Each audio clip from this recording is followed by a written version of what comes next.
그러나 자족하는 마음이 있으면 경건은 큰 이익이 되느니라. 우리가 세상에 아무것도 가지고 온 것이 없음에 또한 아무것도 가지고 가지 못하리니 우리가 먹을 것과 입을 것이 있은즉 족한 줄로 알 것이니라. 구하려 하는 자들은 시험과 올무와 여러 가지 어리석고 해로운 욕심에 떨어지나니 곧 사람으로 파멸과 멸망에 빠지게 하는 것이라. 돈을 사랑함이 일만하게 뿌리가 되나니 이것을 탐내는 자들은 미혹을 받아 믿음에서 떠나 많은 근심으로 자기를 찔렀도다. 오직 너 하나님의 사람아, 이것들을 피하고 의와 경건과 믿음과 사랑과 인내와 온유를 따르며 믿음에 서는 싸움을 싸우라. 영생을 취하라. 이를 위하여 네가 부르심을 받았고 많은 증인 앞에서 선한 증언을 하였도다. 만물을 살게 하신 하나님 앞과 본디오 빌라도를 향하여 선한 증언을 하신 그리스도 예수 앞에서 내가 너를 명하노니 우리 주 예수 그리스도께서 나타나실 때까지 흠도 없고 책망받을 것도 없이 이 명령을 지키라. 기약이 이르면 하나님이 그의 나타나심을 보이시리니 하나님은 복되시고 유일하신 주관자이시며 만왕의 왕이시며 만주의 주시오 오직 그에게만 죽지 아니함이 있고 가까이 가지 못할 빛에 거하시고 어떤 사람도 보지 못하였고 또 볼 수 없는 이시니 그에게 존귀와 영원한 권능을 돌릴지어다. 아멘. 네가 이 세대에서 부한 자들을 명하여 마음을 높이지 말고 정함이 없는 재물에 소망을 두지 말고 오직 우리에게 모든 것을 후히 주사 누리게 하시는 하나님께 두며 선을 행하고 선한 사업을 많이 하고 나누어 주기를 좋아하며 너그러운 자가 되게 하라. 이것이 장래에 자기를 위하여 좋은 터를 쌓아 참된 생명을 취하는 것이니라. 아멘. 오늘 제목은 그러나 너는입니다. 성경 본문은 조금 전에 읽었던 디모데서 6장 6절에서 19절 말씀이고요. 오늘 주석은 호남신학교의 김병무 교수님께서 하셨습니다. 설교 작성으로 본문 읽기에 언급된 게 우리가 자본주의 체제에 살고 있는데 그리스도인이 자본주의 체제에서 어떻게 살아야 하는지, 그러니까 돈과 재물과 신앙의 문제를 어떻게 이해하고 대응해야 되는지 그런 질문을 던지면서 시작됩니다. 두 번째 이제 역사적 문학적으로 본문 읽기입니다. 우리 본문이 6절부터 19절 말씀까지인데요. 김 교수님께서는 앞에 있는 3절부터 5절까지도 같이 이어지는 한 단락으로 이야기를 하십니다. 그래서 크게 6장 3절부터 10절까지, 11절부터 16절까지, 17절부터 19절까지 이렇게 세 단락으로 나눌 수 있다고 하시고요. 그리고 앞에 첫째 부분과 세 번째 부분은 서로 같은 주제, 돈에 관한, 재물에 관한 내용이라고 하십니다. 그래서 앞에는 신앙인으로서 돈을 추가하지 말라. 세 번째 부분은 신앙인으로서 돈을 나눠주라. 이웃 가난한 이웃과 나누라. 주제고요. 그리고 가운데 11절부터 16절은 신앙인으로서 의와 경건과 사랑과 인내와 온유를 추구하라. 이렇게 구성이 되어 있다고 설명하십니다. 다음 우리 신학적 명상적 본문 읽기를 보시면 본문을 단락으로 나누은 것에 따라서 먼저는 앞부분 6장 3절에서 10절 언급을 하시고 그 다음에 이제 바로 이어서 뒷부분에 같은 주제에 속하는 6장 17절부터 19절을 바로 이어서 설명을 하십니다.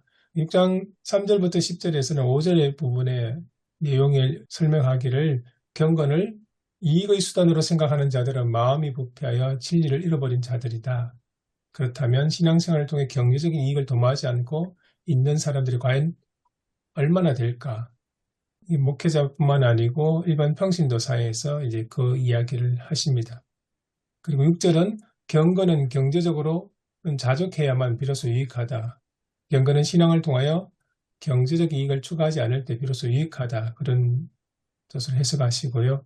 그래서 이제 경건을 이익의 방편으로 간주하는 자들은 아무것도 모르는 사람이다. 하나님의 가르침보다 자신의 생각이 더 옳다고 주장하는 교만한 자들이며 그래서 논쟁과 언쟁을 벌인다. 이런 자들이 어떻게 보면 바울의 대척점에 서 있는 자들이라고 볼 수 있죠. 그리고 8절에서 9절은 신앙인은 의식주가 해결되면 자족해야 한다. 이것에 자족하지 못하면 시험과 올무에 걸리고 멸망과 파멸에 이르게 될 것이다. 그런 의미에서 돈을 사랑하는 것이 모든 악의 뿌리이다. 이어서 이제 6장 17절, 19절에 설명이 되는데요. 17절에 부한자들이라고 나오는데 그 부한자들은 불신앙인이 아니고 신앙인이며 그들은 재물에 소망을 두지 말아야 하고 하나님께 소망을 두어야 한다. 그러면서 누가복음 12장의 어리석은 부자 이야기를 잠깐 언급하십니다. 하나님은 우리에게 모든 것을 넉넉하게 주셔서 누리게 하신다. 이것은 신앙 공동체를 통해서 실현된다. 즉 부자들이 하나님께로부터 받은 것을 나누어 줄 때 실현된다. 18절에 재물은 하나님께서 나누어 주라고 우리에게 맡기신 것이다. 나누어 주지 못하는 이유는 넉넉히 주신 하나님을 신뢰하지 못하고 재물을 더 의지하기 때문이다. 19절에 이것이 장래에 자기를 위하여 좋은 틀을 쌓아 참된 생명을 취하는 것이니라. 요 구절이 있는데요. 이걸 나누어 주지 않으면 장래의 터전이 없으며 참 생명도 없다. 중요한 것은 삶으로 이웃 사랑의 열매를 맺는 행동하는 믿음이다. 이렇게 해석을 하십니다. 6장 11절에 16절의 중심 부분에 11절에 바울은 디모데에게 이것을 그러니까 피하라고 권고하는데요. 여기서 이것은 앞에서 이야기했던 3절에서 10절에 나오는 내용을 피하라는 것입니다. 그러니까 신앙을 통해서 혹은 기도를 통해서 부자가 되려고 하는 것을 피하라. 그렇지 않을 경우에는 진리를 잃어버리고 믿음에서 떠나게 될 것이다. 경고를 하는 거죠. 그래서 그리스도인이 추구해야 할 것은 의와 경건과 믿음과 사랑과 인내와 온유이다. 신앙이 우리의 어떤 삶의 수단이 아니라 그 자체가 목적이 되어야 한다. 경건한 삶 그 자체를 추구하라. 12절에 이런 삶을 추구하는 것이 세상에서 믿음의 선한 싸움을 싸우는 것이며 영원한 생명을 얻게 되는 것이다. 그리고 이 내용은 13절, 14절에 의하면 목회자뿐만 아니라 교인들도 험도 없고 책망받을 것도 없이 이 명령을 지켜야 한다. 어느 수준까지 이 명령을 지켜야 하냐 했을 때 험도 없고 책망받을 것이 없을 수준까지 지켜야 한다. 그렇게 해석을 하십니다. 네 번째 위기 심판 회개로 본문 읽기입니다. 세 가지 이야기를 하시는데요. 첫 번째는 본문의 내용을 정리하신 면이 있습니다. 경건은 이익을 얻기 위한 수단이 아니며 신앙의 삶 그 자체가 목적이 되어야 된다. 경건한 삶 그 자체가 하나님의 목적이 되어야 된다. 둘째는 그리스도는 재물이 아니라 하나님을 의지해야 된다. 하나님 덕분에 안정된 생활을 할 수 있으며 하나님께서 우리에게 필요한 것을 넉넉히 주시기 때문이다. 세 번째, 이러한 삶이 의와 경건과 믿음과 사랑과 인내와 온유를 추구하며 하면서 선한 싸움을 싸우는 것이다. 이렇게 이제 정리를 하셨습니다. 그다음에 설교는 우리 온무리 교회에 심하신 조영선 목사님께서 하셨는데요. 크게 네 달라고 나눠서 설교를 하셨습니다. 갈등 찾기, 해결의 실마리, 복음 경험하기. 전체적으로 본문의 내용을 이제 잘 정리를 하셨는데요. 갈등 찾기에서는 이제 본문의 구성을 설명하시면서 첫 번째 설교 책상에서 본문 읽기에 나오는 그 질문을 제시하십니다. 자본주의 체제 속에 살고 있는 우리 그리스도는 어떻게 살아야 하는가? 그리고 자족하는 마음이 있으면 경건에 큰 이익이 된다고 하는데 자족하는 것이 쉬운가? 그런 질문을 던지면서 시작을 합니다. 그리고 해결의 신마리 찾기에 대해서는 이제 자족하는 신앙, 돈을 사랑하는 것이 일만왕의 뿌리라는 말이 물질의 소유를 문제시하는 것이 아니라 부자가 되려고 하는 강한 욕구와 물질을 높이 평가하는 욕구를 문제시하는 것이다. 그리고 이것은 십계명의 첫째 계명을 어기는 것이다. 하나님보다 물질을 더 중요시하기 때문에 계명을 어기는 것이다. 그렇게 설명을 하십니다. 그리고 두 번째 복음 경험하기는 이제 본문 가운데 이제 하나님에 대한 설명이 나오죠. 그 설명에 근거해서 하나님이 어떤 분인지 설교하시면서 모든 것을 우리에게 넉넉히 주시는 분이신데 그때 모든 것은 우리가 원하는 것이 아니라 하나님이 원하시는 것이다. 그런 부연을 덧붙이고 계십니다. 그리고 하나님께 소망을 둔 성도는 선을 행하고 선한 사업을 하고 나눠주기를 좋아하고 너그러운 자가 된다. 기대는 이제 바울이 디모데에게 있던 믿음의 선한 싸움을 싸우라. 언제까지? 주님께서 다시 오실 때까지. 그리고 믿음을 흠없이 지키기 위해서 선한 싸움을 싸워라. 그리고 바울이 스스로 이 말했던 나는 자족하기를 배웠노라 라는 이야기, 그리고 전도서에 나오는 그 재물에 대한 이야기를 하면서 재물이 하나님의 선물이고 선물이라는 것을 알 때 내 것이 아니라는 것을 깨달을 때 나눌 수 있고 베풀 수 있다. 그렇게 해서 설교를 정리하셨습니다. 마지막으로 질문인데요. 네 가지를 준비했습니다. 하나는 이제 본문의 중심 주제가 무엇인가, 본문이 뭘 말하고자 하는가 하는 게 첫 번째고요. 두 번째는 오늘 본문에서 말하는 자족하는 경건한 삶과 유사한 주장을 하는 다른 성경 구절은 무엇인가. 제가 기억나는 것은 여기 두 가지 정도 적어놨습니다. 그 외에 다른 성경 본문들이 있는지, 그러니까 전체적인 성경의 맥락 속에서 오늘 본문과 어떻게 연결되는지 그 이야기를 함께 나눠봤으면 좋겠습니다. 그리고 세 번째, 소유가 미덕으로 여겨진 자본주의 체제 속에서 살아가는 그리스도인에게 가장 우선적으로 추구해야 할 가치가 무엇인가. 네 번째는 그리스도인으로서 더욱 많은 것을 소유하기 위해서 땀을 흘리며 노력하는 자에게 하나님께서 허락하신 것을 감사히 누리며 나눈 것이 진정한 신앙인이라고 어떻게 설득할 수 있을까? 그 질문을 준비했습니다. 예, 제가 준비한 것은 여기까지입니다.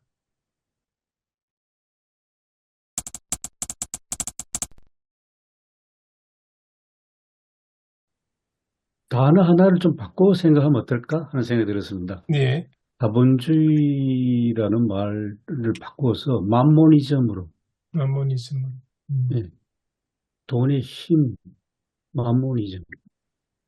개인적으로도 오늘 본문을 읽으면서 느꼈던 것은 오늘 현대 그리스도인들에게 이 만모니즘, 모든 것을 돈의 가치로 측정하고 평가하는 그런 사회 분위기가 강한데 그 속에 살아가는 그리스도인들 향해서 이 본문이 어떻게 들려질까?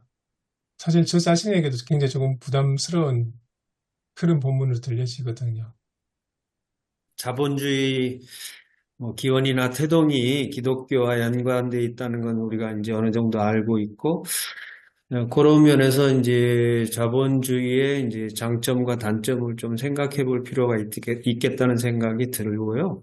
그 어떤 체제나 구조를 바꿀 수만 있다면 그건 역사적인 인물이 되는 건데, 우리는 자본주의 체제 안에 있고 또 미국과 중국 사이에 끼어서 이제 발버둥을 치고 있는 상황인데, 그런 면에서 이제 오늘 본문이 주는 어떤 기독교 전체적인 역사적인 맥락을 자본주의가 됐든 만모니즘이 됐든 그 어떤 구조와 체제 속에서 한 개인이 기독교 신앙을 갖고 또 하나님 앞에 경건한 생활을 한다고 했을 때, 또 특별히 바울이 이제 하나님의 사람인 디모데에게 믿음을 계승하고 또 목회 역량들을 이렇게 이어받기를 원하는 그런 이제 간절한 심정이 이제 드러나 있다고 보면 이제 우리 자신에 대한 생각도 해봐야 될 것 같고, 또 교회 성도들이 어떤 만몬의 힘에 휘둘려서 살아가는 그 유혹과 갈등과 시험을 또 어느 정도는 이해하면서도 또 어디까지 이해를 해야 될지에 대한 문제,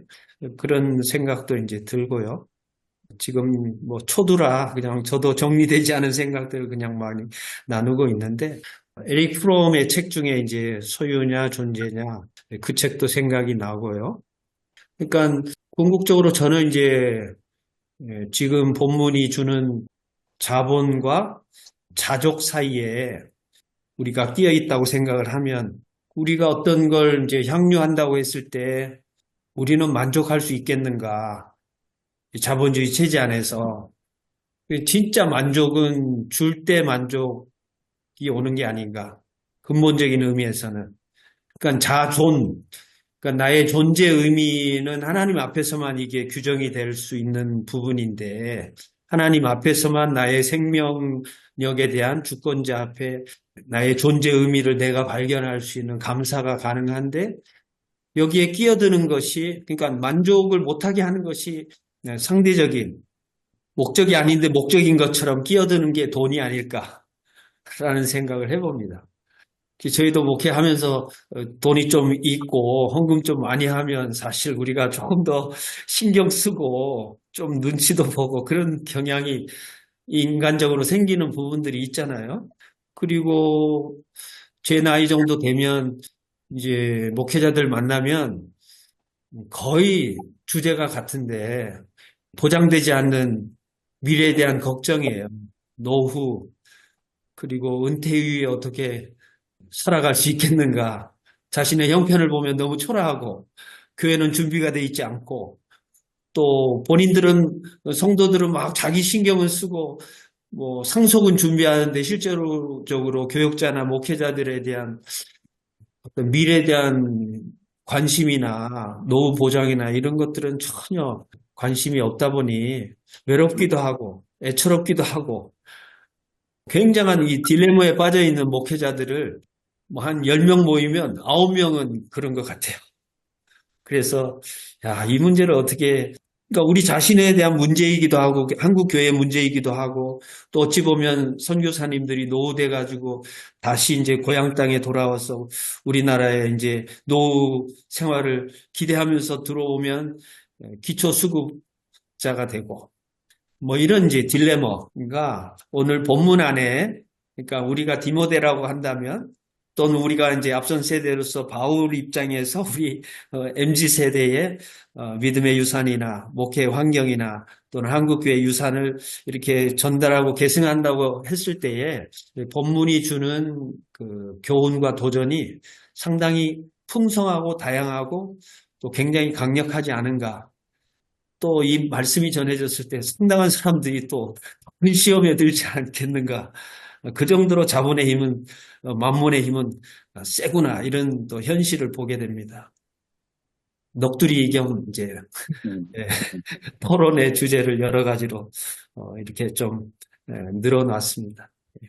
아니, 근데 실질적으로 지금 목사님 말씀하신 거가 저도 지금 제 주변에 우리 노예 이렇게 여러 목사님들 이렇게 그 모습이라든지 또 만나서 또 얘기하는 가운데서 가장 지금 저희 또래 이상 이제 제 나이 이상 제가 원래 이제 62세인데 제 나이 이상으로 되는 분들은 거의 대부분이 사실상 준비가 안 돼 있어요.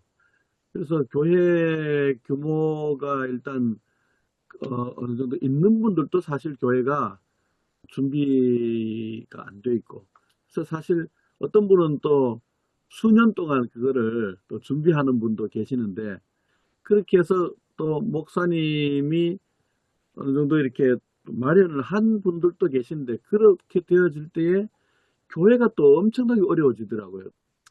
많이 받으면 받을수록 사실은 이제 더 솔직하게 얘기하면 목사님이 이래저래 그냥 다 챙긴 거예요. 그러면 교회가 어려워져 가지고 교회에서 이제 그 모습 가운데 실망해 가지고 교회 3분의 1이 떠나는 경우도 있었고 또 어떤 분들은 뭐 아예 그냥 교회에 어떤 할 수가 없는 상황이니까 그냥 자포자기한 그런 분들도 또 계시고 어떻게 이 문제는 정말 이거 현실적인 문제이기도 하고 목회자들한테는 보통 문제는 아니다. 우리가 자본주의 체제에서 뭐 방법이 다 또 케이스 바이 케이스라서 뭐 어떻게 할 수도 없는 그런 상황이더라고요.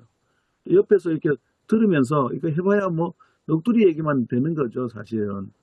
그러니 또 쉽게 또 말을 드러낼 수도 없어요. 또 자기 형편, 교회 형편 또 다 이렇게 또 드러나는 가운데서 또 자존심도 상하고 이게 보통 문제는 아니다. 이게 실질적으로 교회의 지금 현실이죠, 한국 교회에. 거의 아마 제가 보기에는 85% 정도가 다 이 문제 때문에 지금 고민하고 있는 것 같아요.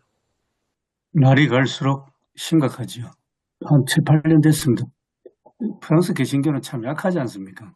프랑스 전체 우리 소위 말 우리 식으로 장로교회, 개혁교회 교인이 한 30만 정도밖에 안 되니까 아예 뭐 우리처럼 개교회가 담임 목회하시던 목사님을 원로 목사가 되고 은퇴하시면 개교회들이 책임진다는 것은 아예 없었지다. 프랑스는. 그래서 모든 목사님들이 다 우리식으로 하면 국민연금이 들어가 있습니다.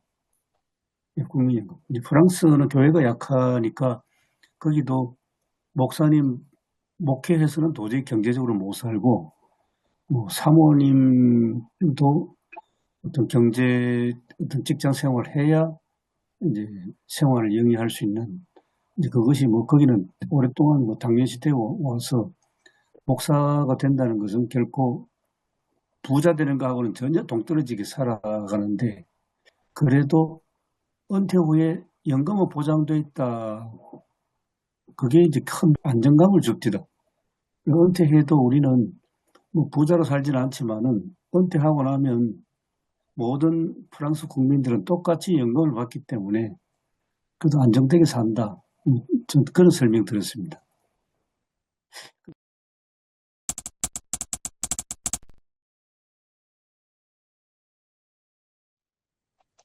저는 네. 이제 그 본문 속으로 들어가서 지금 우리는 자본주의 시대를 살고 있지만 그 바울이 이걸 쓸 때는 그 시대는 자본주의가 아니잖아요. 자본으로 세상이 돌아가는 시대가 아닌데, 그리고 이제 돈이라는 말도 글쎄 제 생각으로는 그 당시 이 화폐는 얼마나 중요한 자리를 차지하고 있었을까 생각하면 지금보다는 훨씬 더 이게 영향력이 약한 게 화폐라고 생각하는데, 그런데도 지금 바울이 돈에 대해서 경계를 하고 있다는 것은 뭐 그 미리 내다본 측면도 있는 것 같기도 하고, 그만큼 자본주의 사회가 아니었어도 이 돈에 대한 마음, 물질에 대한 그 생각은 신앙을 해칠 정도로 아주 위험하다라는 그런 경고를 했다는 생각이 들고요. 그래서 이제 뭐 약간 조심스럽긴 하지만 모르겠습니다. 그 목회자들이 오늘날 노후에게 걱정을 많이 하는데, 뭐 저도 뭐 걱정이 되긴 하지만 좀 조심스러운 말이긴 한데, 우리가 노후 생활에 대한 눈높이를 과연 어느 정도 두고 있느냐, 너무 높이 두고 있는 건 아닐까, 그런 생각도 있습니다. 젊을 때는 배우자를 고를 때 눈이 높아갖고 힘들었듯이, 또 나이가 들어서는 노후 생활에 대한 눈높이가 너무 높아갖고 우리가 그러고 있는 거 아닌가, 이런 생각도 있습니다. 네.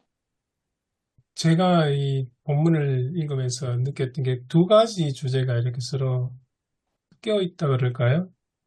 이렇게 서로 이렇게 연결되어 있던 생각이 드는데, 하나는 영원을 추구할 것이냐, 아니면 일시적인 것을 추구할 것이냐, 이 땅에서만 누릴 수 있는 그런 부를 추구할 것인가, 그런 핵심 가치를 가지고 영혼을 추구하되, 그렇다고 해서 너무 가난해서 인간으로서의 정체성이나 존엄성을 파괴될 정도의 그런 상황은 피하고, 그렇다고 해서 돈이나 부를 한없이 추구하는 그것도 피하고, 그 가운데 자족하는, 그 자족하는 것의 근거가 오늘 성경 본문에서는 하나님을 이야기하거든요. 하나님께서 모든 것을 공급하시고 하나님께서 우리에게 주시는 분이기 때문에 자족할 수 있다, 그런 이야기를 하는 것 같아요. 그래서 기본적으로 가장 선명하게 크게 드러난 게 그러니까 영원한 것을 추구하는 것, 영생을 취하는 것, 그거냐 아니면 이 땅에서의 잠시 누릴 수 있는 부냐, 이게 중심인 것 같거든요, 제 생각에는. 그리고 이제 영혼을 추구하되, 그렇다고 해서 사람이 최소한 먹고 살 수 있어야 되니까 그 자족에 대한 이야기가 나오는 것 같다는 생각이 들었습니다. 그래서 이제 제 생각에는 이제 성경에도 가난은 굉장히 악한 것을 보지 않습니까? 또는 좀 중립적으로 보는데, 거기서 가난이라는 것은 하나님의 형상을 따라 지원받은 인간이 인간으로서 존재하지 못하는, 어떻게 보면 비참한 그런 곳으로 내모는 의미에서 좀 제가 이해하기로는 악한 것으로 보는데, 그렇다고 해서 부가 선한 것이냐 하면 그건 아니고, 한없이 끝없이 인간의 욕망을 추구한다는 면에서 부유 역시도 악한 것이고, 그런 면에서 이제 자족이라는 이야기가 오늘 본문에 나오는데, 이건 저는 생각되는 게 이제 주기도문에 나오는 그 기도, 일용할 양식, 그 기도하고 또 바울이 스스로도 나는 자족하기를 배웠다는 그하고 이렇게 쭉 연결되지 않을까. 거기에 비해서 오늘날 우리 그리스도인들은 너무 만몬주의, 자본주의 사회 속에서 누리는 것들이 너무 많으니까 더 좋은 것, 항상 더 좋은 것, 더 좋은 것을 추구하다 보니까 한해 없이 나가는, 오 목사님 말씀대로 한해 없이 눈이 높아진다고 할까요? 그런 상황이 아닐까. 어떻게 보면 오늘 본문은 거기에 대한 경고 아닐까 그런 생각이 좀 들었습니다.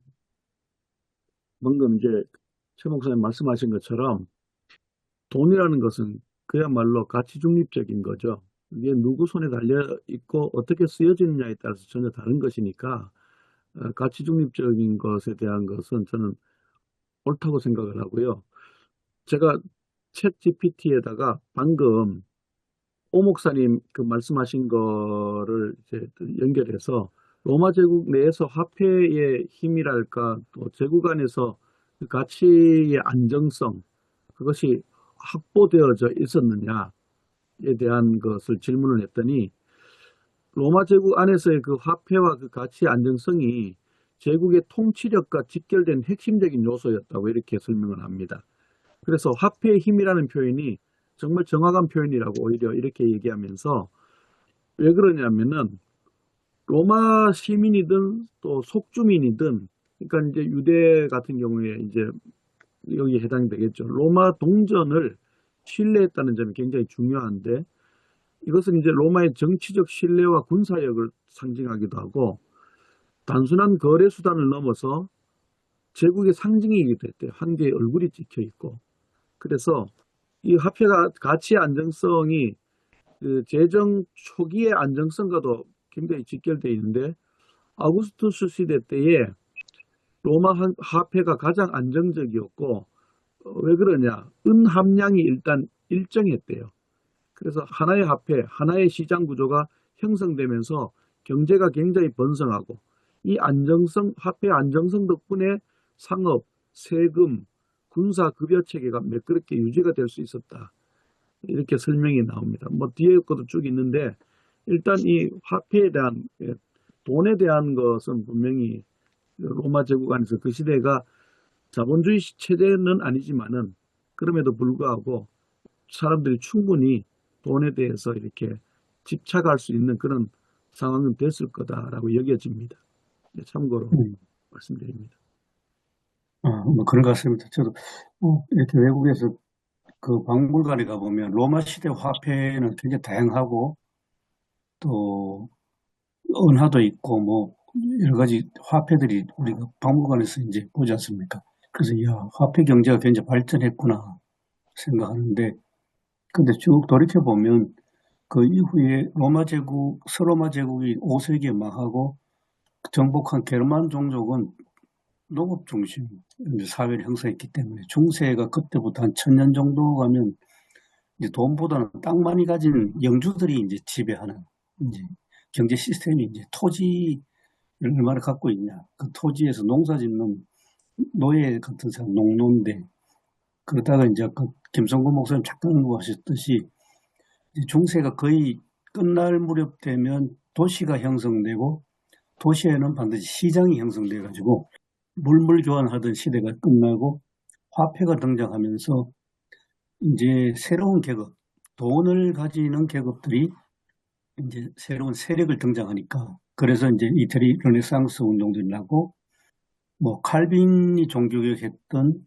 또 쭝글리가 종교개혁했던 것은 도시인데 그 도시는 오늘날로 말하면 중산층이 새로운 세력으로 형성된 그러다 보니까 이제 종교개혁은 도시에서 중산층 돈의 힘을 아는 사람들이 주도해서 종교개혁을 했던 이제 그런 역사를 보면 이제 자본주의의 시작하고 우리 개신교하고는 굉장히 밀접한 관계 있는 이제 그런 것을 쭉 돌이켜봐 이제 볼 수 있고 독일 같은 경우는 보면 그 19세기에는 목사님들 설교가 돈 많은 부자들이 있고 교회 가난한 사람들이 도시에 역시 많이 몰려 있는데 설교 내용이 돈 많은 부자들에게 가난한 사람들이 배합하지 마라. 오히려 가난한 사람을 막 질책하는 그런 설교를 많이 했거든요. 너희들이 못나서 능력이 없어서 가난하지 부자들은 능력이 있기 때문에 부자가 되는 거 아니냐. 요즘 우리 공정이란 문제처럼 그거에 대해서 엄청나게 거부한 사람이 이제 제가 공부했던 블룸하르트였습니다.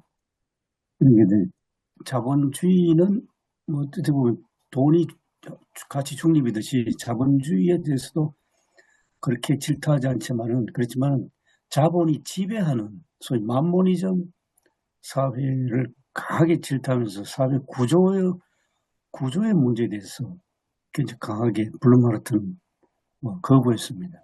그래서 자본주의는 새로운 독재 체제다. 바람직한 사회는 모든 사람, 특히 한 사람이 만인을 위해서, 만인을 한 사람을 위해서 살아가는 그런 사회가 돼야 된다. 이제 요지는 제가 추상적으로 말했습니다만 그런 사회를 추구했죠.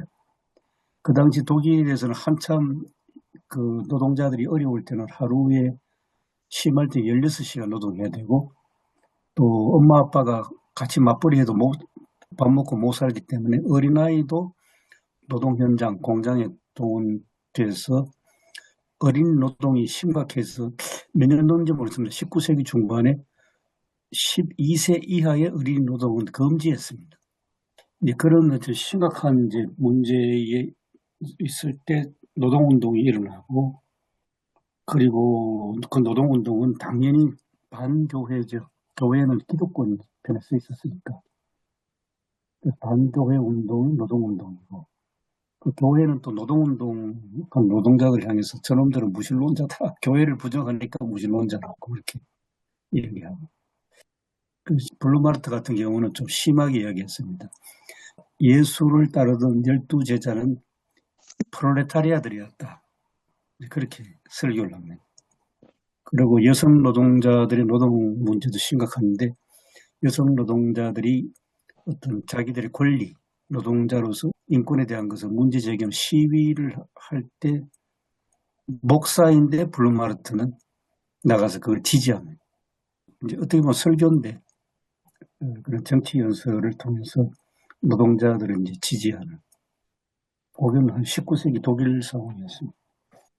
이제 2023년도 기억납니다. 2020 장하준 교수, 영국에 있는 장하준 교수가 글을 쓰신 거 보니까 그 당시 코로나 상황에서 영국 상황은 백신을 맞지 못해서 영국은 우리처럼 정부가 백신을 놔준 게 아니었던 것 같습니다.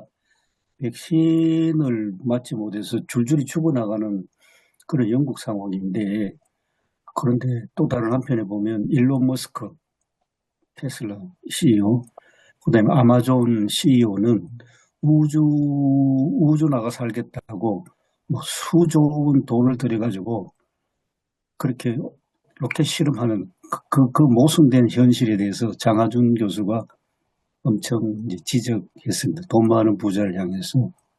그리고 또 장하준 교수가 또 지적한 것은 코로나19 상황이 되어서 모든 게 다 폐쇄되고 다 꽝꽝 막힌 사회에서 소위 이제 뭐랄까 연결을 할 수 있는 택배 노동자들 또 돌봄 노동자들 이런 노동자들이 너무나 소중한데 그들이 노동한 만큼 그만큼 충분한 대우를 받지 못한 그런 이제 불평등 사회 그것도 굉장히 지적을 했습니다.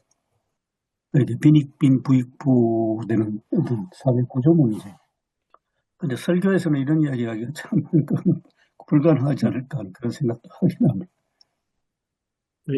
일반 성도들 앞에서는 이런 블룸하르트처럼 어떤 사회 구조적인 어떤 불평등 문제라든지 이런 어떤 그것에 대해서 비판할 수 있는 것하고는 약간 좀 거리가 있는 것 같아요. 물론 이제 뭐 의식이 있고 이렇게 어떤 특정 집단들한테는 이게 가능할지 몰라도 일반 서민들은 특히 이제 저희 교회 같은 경우에는 이런 어떤 것과는 상관없이 그냥 하루하루 그냥 사는 분들인데, 예, 이런 얘기는 참, 좀 그렇지 않나. 이런 생각이 그렇죠. 예, 그렇습니다. 충분히 그렇습니다. 근데 그 블루마르트 이제 말씀을 하시는 가운데 제가 이렇게 들으면서 노동운동 또 사회구조적인 어떤 그런 불평등 이런 어떤 부분들이 미술도 이제 이제 파가 이제 쭉 이제 흘러가지 않습니까? 이제 독일 표현주의도 이제 그런 어떤 부분들 노동자 계급들의 그냥 이제 착취당하는 어떤 그런 모습들 예, 것들에 대한 해방 어떤 이런 어떤 내면적인 어떤 그런 해방의 문제는 블루마르트의 이야기하고 어느 정도 좀 이렇게 연결이 되어지지 않을까 하나님 나라와 예. 유명한 미술가 이름을 잊어먹었는데 그분은 하여튼 제가 본 그분은 판화로 많이 표현했습니다. 노동자들의 열악한 현실을. 네.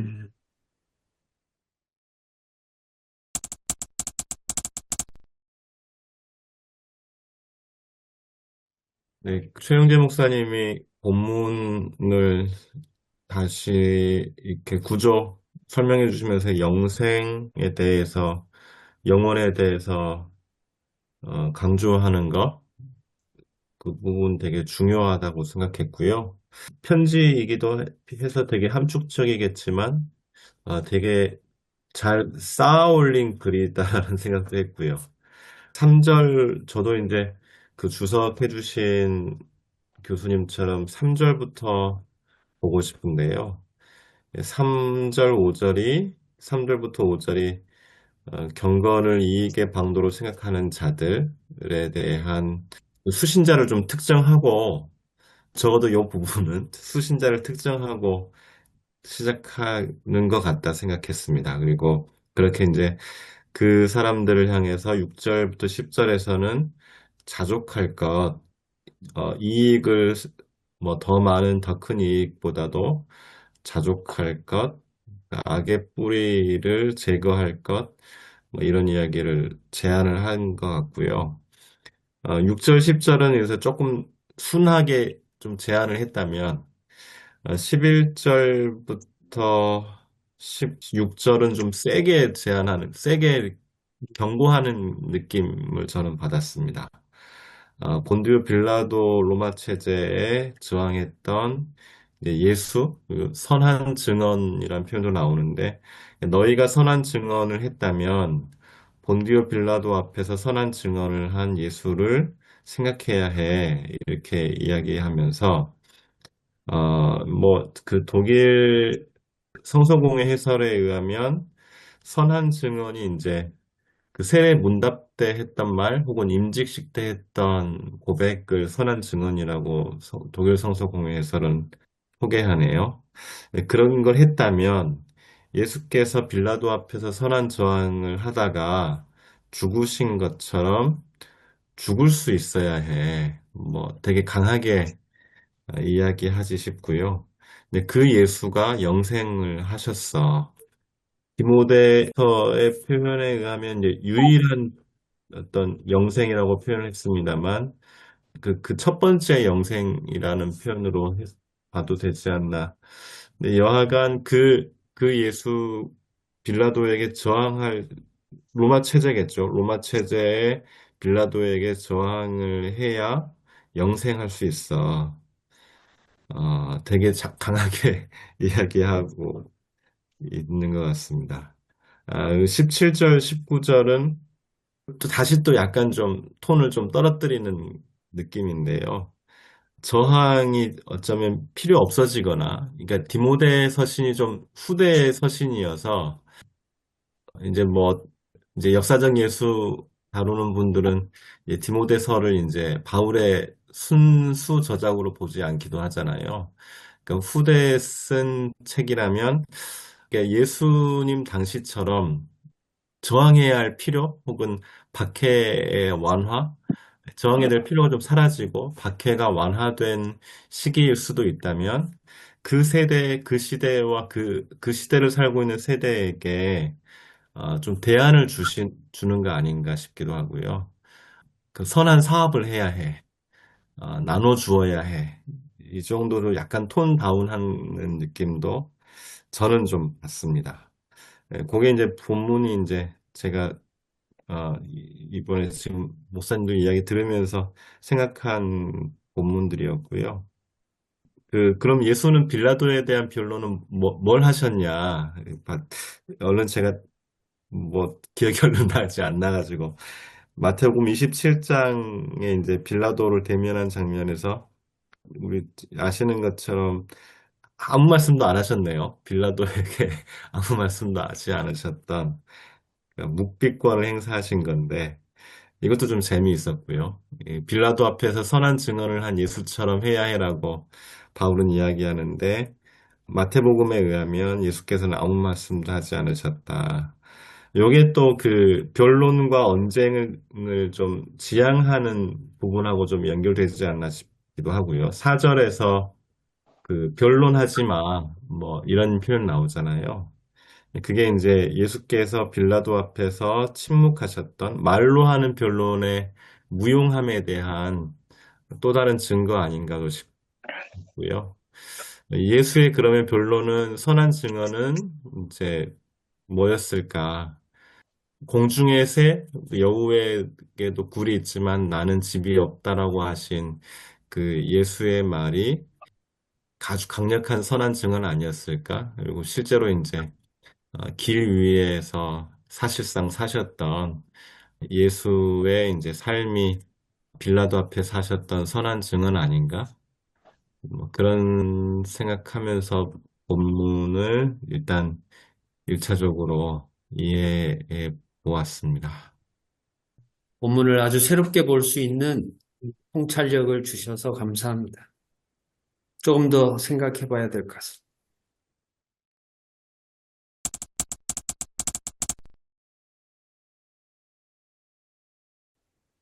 본문에 들어가서 12절이 좀 강하게 붙은 12절, 13절인데요. 새한글 성경을 읽어드리면 믿음의 선한 싸움을 싸우시게 영원한 생명을 꽉 붙잡으시게. 믿음의 선한 싸움을 싸운다는 것은 영원한 생명을 붙잡는 거고 동시에. 근데 13절에 가면 생명이 뭐냐 하는 게 나오는데 만물에게 생명을 주시는 하나님.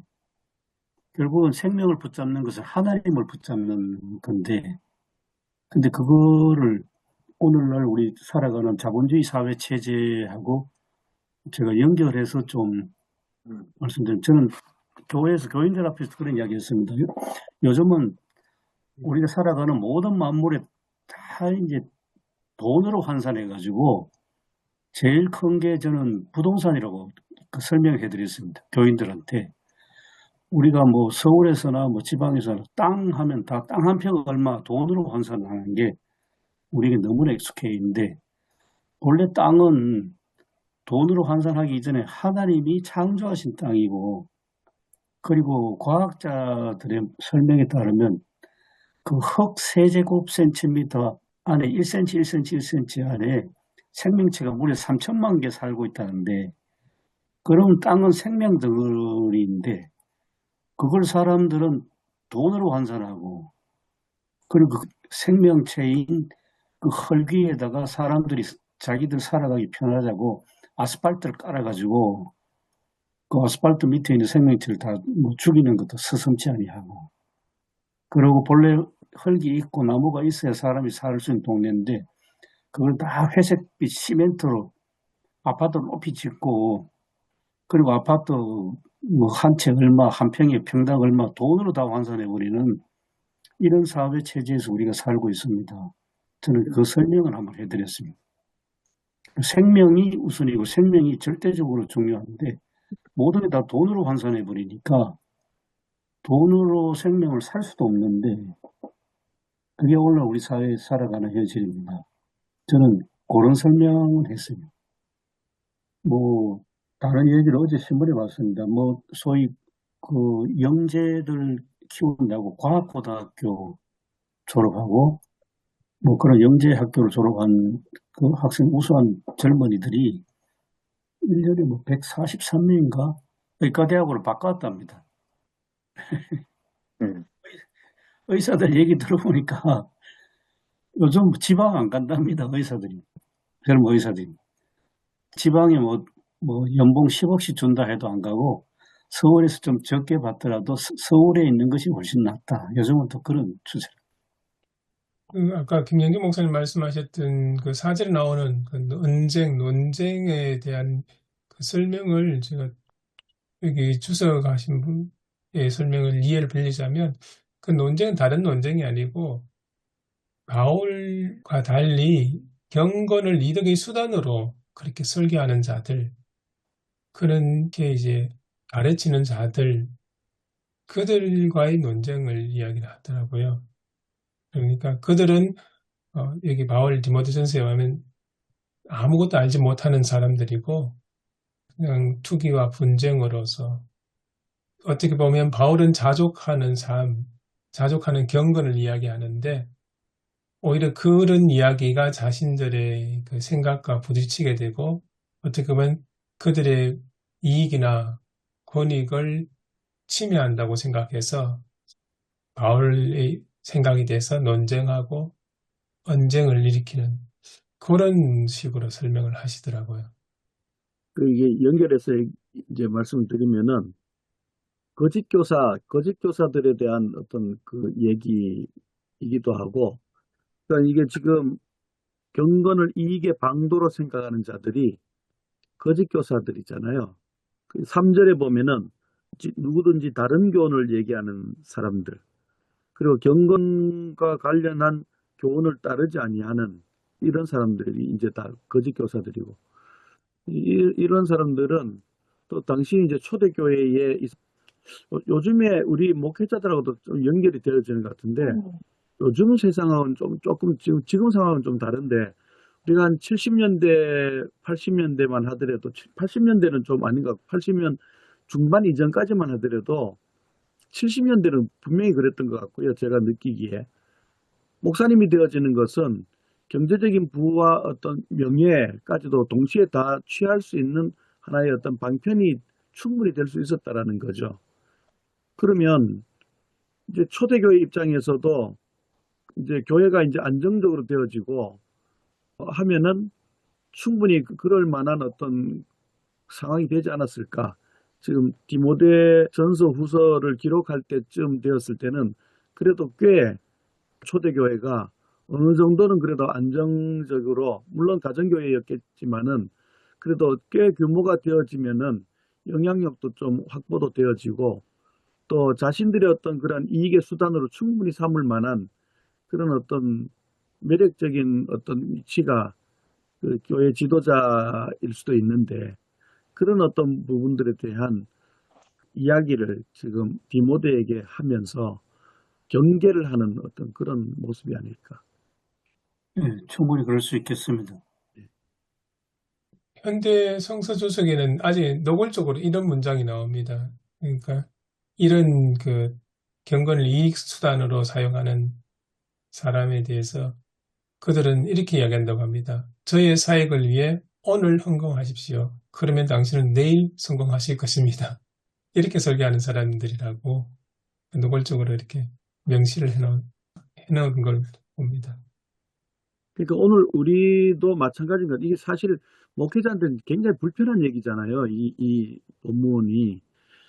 그런데 우리가 이제 기독교의 어떤 본질적인 어떤 신앙의 부분하고 이게 연결이 되어지는 것 같아요. 정말 참된 그리스도인이 되어진다는 것하고, 이게 이제 우리가 구약적인 어떤 그 신명기적인 그 보험 사상, 유대교적인 어떤 그런 생각으로 하면, 예수 잘 믿으면, 하나님 잘 믿으면 복 받아야지, 물질적인 어떤 부도 명예도 뭐 다 이렇게 와야 되는 거 아닌가라는 생각이 가지고 있을 때에, 오늘날 이제 교회 안에서도 사실 이게 좀 혼재가 되어 있는 것 같아요.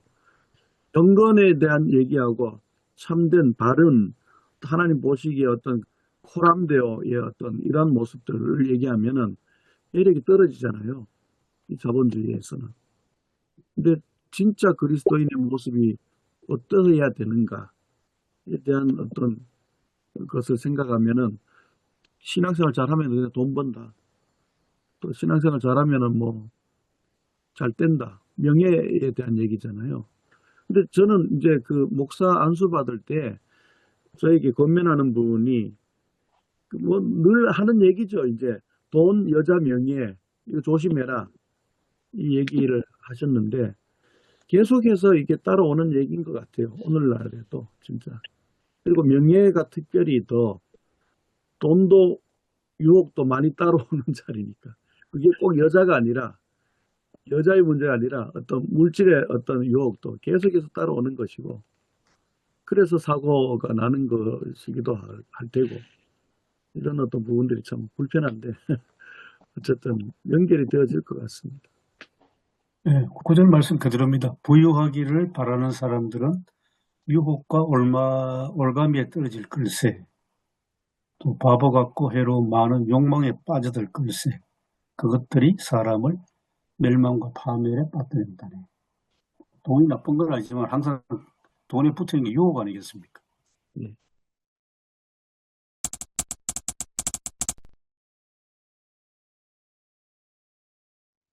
근데 그 놀라운 게 그 뭡니까? 경건을 이익의 방도로 여기는 사람들이 벌써 그때부터 있었다는 거 아닙니까? 그게 초대교회 그러면 교회 역사에서 가장 순수하고 그런 교회였을 텐데 그때 벌써 그런 일이 있었고 그 얘기를 들으니까 어떤 목사님 중에 이름 생각 안 나는데 그 목사님한테 어느 교단 소속이냐 그랬더니 예수파라 장사회 소속이라고. 예수파라 장사회. 돈 앞에서 우리 한국 교회도 지금 무너지는 거잖아요. 돈 앞에서 신앙도 없고 뭐 대형 교회 굵직굵직한 교회들이 태극기 집회에서 버젓이 이단 사이비들과 같이 어울리고 있다는 거 그런 거 보면 뭐 진짜 경건을 이익의 방도로 여기는 교회가 돼버린 거죠. 그런데 늘 이제 생각되어지는 거는 우리 스스로에게 예리한 잣대를 늘 들이대야 되는 것 같아요. 근데 그게 사실은 자신을 내려놔야 되는, 자신의 유익을 또 포기해야 되는 그런 모습이거든요, 사실은. 그러면 그게 현실 가운데서 어느 선까지가 그게 그래도 용납이 되어져야 될지, 또 용납하지 말아야 될지, 이것이 그 초대교회 상황하고는 분명히 우리가 다르잖아요, 지금. 우리가 살아가는 시대가. 그런 가운데서 우리가 70년대만 하더라도 못 살아도 관계없어요. 다 똑같으니까. 다 똑같으니까. 근데 우리 스스로, 우리 당대에서만 그래도 끝나면은 그래도 충분히 내가 그렇게 살면 되지. 근데 그게 아니라 지금은 이미 대물림이 되어지고 고착화되어지고 이런 상황에서 자녀 손들에게까지 계속해서 영향이 아마 가는 문제이거든요, 이게. 당장 교육의 어떤 그러한 그 제공의 어떤 그 질적인 어떤 하락이 포기하게 되어지면은 뻔한 거고, 실질적으로 강남에는 정말 이게 진짜 얘기인가라고 생각되어질 정도로 그런 어떤 상황이 지금 돌아가고 있는데, 신앙적인 어떤 그러한 본질을 지켜나가는 거. 제 아들도 그 목회자의 길을 걷겠다고 제가 이렇게 그 산 밑에 있으면서 참 그 수영 보상하는 과정 가운데 이렇게 고생을 많이 했는데 그 모습을 보면서 오히려 2년을 정말 고민을 하고 난 다음에 목회자 길을 오히려 가겠다고 그랬거든요. 이건 자랑이 아니라 충분히 세상적으로는 억대 연봉을 받을 수 있는 길이 뻔히 있는데 그 일을 하려면은 사실은 신앙적 양심을 팔아야 되는 거예요. 왜냐하면 이중장부도 만들어야 되는 것이고 그래야 이제 또 회사에 돈이 되게 하니까 그 보상을 또 주는 것이고 근데 그런 것들은 신앙적인 어떤 양심에서는 불편한 거잖아요. 그런 것들에 대한 고민을 많이 했는데 오늘 우리도 마찬가지인 것 같아요. 목회자로서 정말 양심적으로 신앙에 대한 어떤 그런 말씀, 이 경건, 또 우리의 스스로의 삶 가운데 이런 것들을 지켜나가는 것. 이것이 끊임없는 어떤 영적 싸움이고, 그렇다고 해서 우리가 그냥 뭐 예수 잘 믿으면 복 받는다, 세상적인 어떤 뭐 이런 얘기만 우리가 할 수는 없는 것이고, 그거는 속이는 것일 수가 있잖아요. 물론 그것도 중요하죠. 근데 더 본질적인 어떤 그런 근원적인 것들을 가르칠 때에, 또 선포할 때에 우리가 우리의 삶 스스로를 또 그렇게 살아야 그게 힘이 있을 텐데, 과연 그게 오늘날 우리 목회자들에게 당장 우리가 그 은퇴하는 것도 걱정돼 가지고 이런저런 그냥 갈등과 이런저런 어떤 그런 파열음이 막 나오는 가운데서 어떻게 해야 될까, 이런 것들이 좀 심히 고민됩니다. 저는 사실 전할 때마다 불편하고. 우리 저번에도 한번 그런 비슷한 얘기 나눴는데요. 우리가 목회자로서 바른 얘기를, 어, 바른 얘기를 선포하려고 하는데 교인들이 상처받을까 봐 못하겠다. 그게 과연 그 뒤에는 무슨 생각이 들어있는가? 저는 그게, 아니, 바른 얘기를 해서 상처받는 거, 그거 당연한 거 아닌가? 그 교회를 떠날까 봐 그런 거 아니에요? 근데 교회를 떠날까 봐 겁난다. 그거는 결국은 또 교회의 어떤 그 교세나 교회의 어떤 그 뭡니까? 그런 것 때문에 두려워하는 게, 저는 경건을 이익의 방도로 여기는 게는 한 측면이 아닌가. 떠날지라도 바른 말은 해야죠. 그래야 되지 않습니까? 저는 이제 주일마다 요양원 2군데에 가서 설교하는데, 거기 뭐 정신요양원도 있고 노인요양원도 있는데, 제가 예수를 믿는다는 거는 교회 와서 뭘 얻으려고 하는 게 아니고, 내가 가진 거를 다른 사람들에게 어떻게 하면 잘 베풀 수 있을까, 그런 마음가짐으로 와야 된다 그랬더니 그렇게 대꾸를 하더라고요. 교회 뭐 얻으려고 오는 거 아니에요? 이렇게 얘기를 바로 대꾸를 하더라고요. 왜 자기는 그런 마음으로 교회 다닌다 이거죠. 그동안 한국 교회가 한 50년 정도 번영을 많이 추구해가지고 예.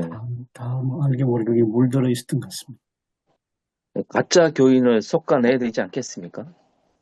저도 이제 그 망설임 없이 주저없이 저는 그거를 말씀대로 저는 선포를 합니다.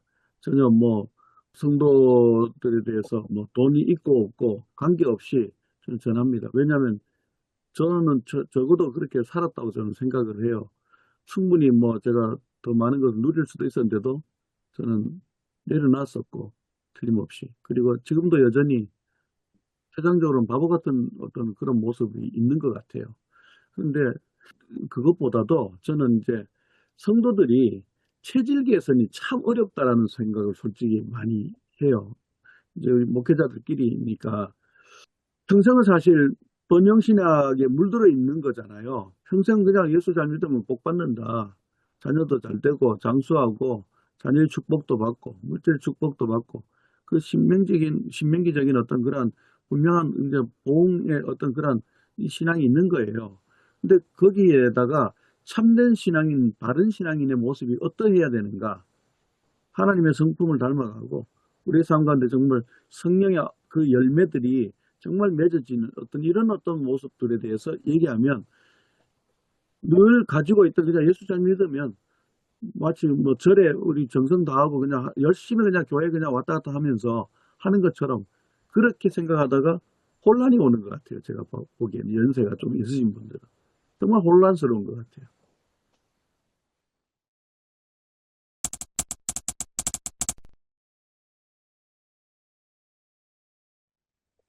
저는 뭐 본문에서 이제 뭐 경건, 우리가 나눴던 주제 뭐 자족, 믿음, 그 세 가지 관점에서 우리 그리스도인이 추구할 것은 무엇인가? 물론 이제 경건, 아까 뭐 경건을 어떻게 생각하는가, 또 우리가 지금까지 생각해왔던 경건, 그 다음에 또 이제 뭐 믿음, 참 믿음이 무엇인가, 또 그런 부분을 다루면서 그럼 경건과 자조, 과연 참된 만족의 길은 무엇인가, 이 고민을 좀 던져줄 필요가 있다 생각 들고, 그 다음에 이제 그 재물, 어차피 여기에 이제 돈이 나오니까 재물에 대한 어떤 자세를 갖고 가야 되는가, 그러면서 이제 또 영생과 관련된 다음에 믿음의 선한 싸움과 영원한 생명, 이렇게 설교를 스토리를 전개한다면은 우리 그리스도인이 추구할 것은 무엇인가? 또 제가 목회하고 있는 곳이 또 시골이 때문에 또 너무 또 이렇게 동떨어진 것도 설교할 수 없으니까 또 도시와 또 시골 다르니까 우리 그리스도인들이 추구할 것은 무엇인가? 이런 이제 제목이랄까? 이렇게 과제를 정해놓고 설교를 준비를 좀 해야 되겠다. 그런 생각이 듭니다. 아까 우리 그 새한글 성경에 보니까 그 19절이죠, 그죠? 참된 생명을 취하는 또 새한글 성경에는 이제 진짜 생명을 붙잡자. 그 부분이 굉장히 아주 이렇게 좀 어필 많이 되는 것 같아요. 진짜 생명, 영원한 생명과 연결시켜서, 예. 예, 그러니까 그 맞습니다. 새한글 성경이 굉장히 아주 번역이 아주 이게 좀 뭐랄까요? 와닿는 그런 번역 같아 보니까요. 예, 예. 예, 진짜 생명. 맞네. 예, 예, 예.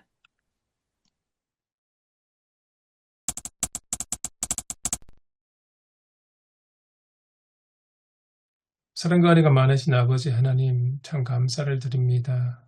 저희들에게 말씀에 대해서 읽고 의견을 나누며 함께 생각할 수 있는 귀한 시간 주셔서 감사합니다. 참 부담스럽고 또 저희들 스스로도 이 말씀 앞에서 성실하지 못했던 모습들이 있습니다. 주님, 한 주 동안 고민하며 말씀을 묵상할 때에 깨닫는 마음 주시고 먼저 목회자로서 저희들이 바른 입장과 바른 기준을 세울 수 있게 해주옵소서. 그리고 이 말씀을 성도들에게 지혜롭게 잘 전할 수 있도록 하나님의 뜻을 잘 대변할 수 있도록 도와주시옵소서. 한 주 동안 목회하신 우리 목사님들을 건강하도록 지켜주시고 목회사의 귀에 하나님의 은혜와 위로가 있게 해주옵소서. 감사드리며 예수님 이름으로 기도합니다. 네. 네. 네, 수고하셨습니다. 수고하셨습니다. 수고하십시오. 네.